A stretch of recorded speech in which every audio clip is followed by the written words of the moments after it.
Welcome to SunnySpeaks, here again with another review for you, and you.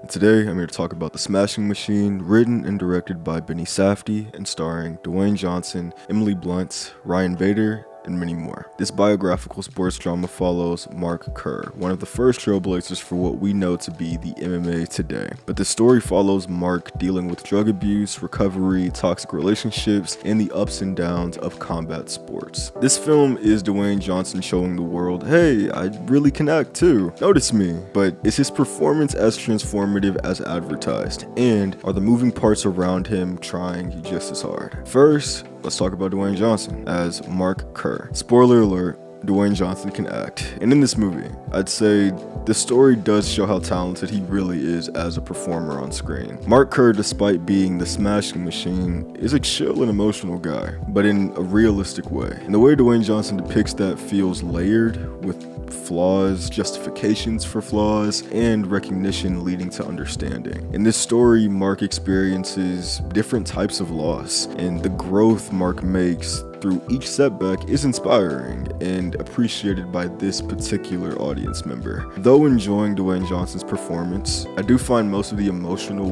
weight lacking impact. Like a particular scene where he almost dies from an overdose and is in the hospital, everything Dwayne Johnson and his scene partner Ryan Bader, who plays his friend Mark Coleman, do in this scene, I think works and feels as real as it can be. But the narrative flow doesn't do a great job earning those types of moments, and that's my biggest flaw with the film. Emily Blunt plays Dawn, Mark's girlfriend. Emily Blunt is a great actress and doesn't need to prove that at all. And the movie almost feels that way in how it positions her character and how her performance is depicted. Dawn cares for Mark, but doesn't care about the sport of mixed martial arts. I would say not as much as Mark, but as the story goes on, it seems more like in general she doesn't care at all. And yet what Mark does funds their very comfortable lifestyle. And because of his building resentment and her building resentment, they clash a lot in this film. The couple of Mark and Dawn are incredibly toxic, and very early on I felt like they shouldn't be together. Both of their lives would be so much easier separated. But there's also a comfort to at least knowing who you're arguing with and not wanting to throw those years away that you sacrificed. I think Benny Safdie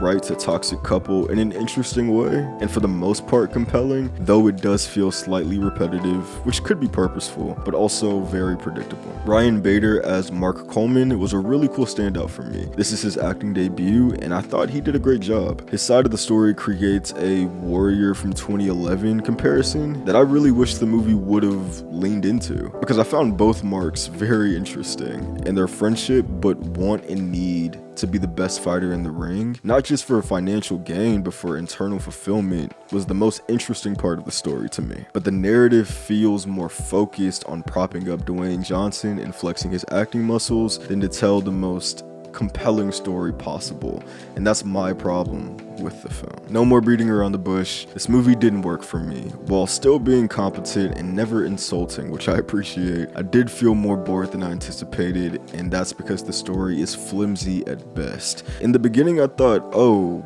this is another drug addicted athlete story. Then a third way in I thought, oh, this is a recovery story. And then halfway through it becomes kind of the Warrior inspired movie I started to realize I liked the most out of anything else they presented in the narrative, and then by that point the movie's over. I felt more empty than anything else as the credits rolled, because the movie doesn't spend time to develop a connection with our characters, to feel the journey they have been on or are even currently experiencing. So the high stakes moments or very emotionally demanding scenes I didn't feel, because it feels like the movie is saying, this is when you cry with The Rock, instead of me being swept up by the narrative and realizing, oh shit, I'm crying with The Rock right now. I never thought this movie would get me there emotionally, if I'm being honest, but I wish it got closer. And I do think this movie is dependent on that, the emotional gravitas that it tries to build. The one thing that did sweep me away was the visuals. This movie from beginning to end looks great, but certain shots I feel like I could have come across at an art museum. Truly beautiful stuff. Maceo Bishop was the cinematographer on this film, and he also worked on The Curse with Benny Safdie. I can see a clear connection in Bishop's previous work to now because of the voyeuristic perspective the camera has in both projects. But I definitely appreciate the heightened dramatic and at times sometimes dreamlike element to the visuals in this movie. For me, the visuals, the cinematography were the best part of the film and what I'll think about the most from the Smashing Machine going forward. Overall, I would give the Smashing Machine a mostly cloudy rating, but way closer to cloudy than to partly sunny. And I've gone back and forth on if I want to give it mostly cloudy or cloudy, but I do think this movie is still interesting. I think it's a little bit of a bore, but it is interesting. The narrative is just what lacks the most. Yes, Dwayne Johnson is great at acting in this particular role, and everyone else's acting is good to great at moments. And again, the visuals were pretty breathtaking and specific in a unique way that tickled my brain. I just wish the story and how we followed Mark Kerr's journey were given the same focus, but sadly, it was not, and I will not be watching this movie again anytime soon. And sadly, for something that did have potential, I don't think I'll really think about this movie that much at all after this review. This has been my review of The Smashing Machine. If you have seen The Smashing Machine, let me know what you think in the comments down below, because perspective is key. If you haven't seen The Smashing Machine, let me know if this review makes you want to go see the movie or not. And also, what is your favorite sports biopic? There's a lot out there. I don't even think I'm fully well versed in that subgenre, but if you have any, please let me know in the comments down below. Like and subscribe. Thank you for watching. Thank you for being here. I'll be back again. Peace.